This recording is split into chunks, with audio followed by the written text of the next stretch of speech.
একবার মহারাজ তার রানীকে সঙ্গে নিয়ে জঙ্গলে শিকারে বেরোলেন।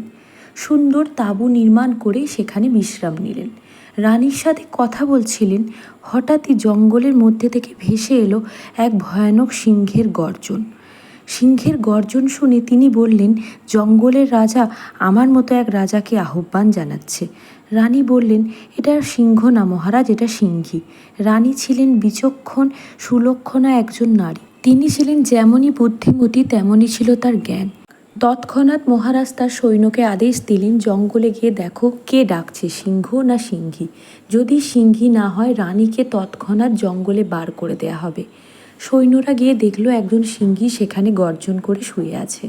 মহারানী সৈন্যদের আদেশ দিলেন মহারাজকে গিয়ে যেন বলে তারা সিংহ দেখেছে। তিনি চেয়েছিলেন সকলের সামনে মহারাজের মান সম্মান রক্ষা করতে। সৈন্যরা সেই মতো মহারাজকে জানালো।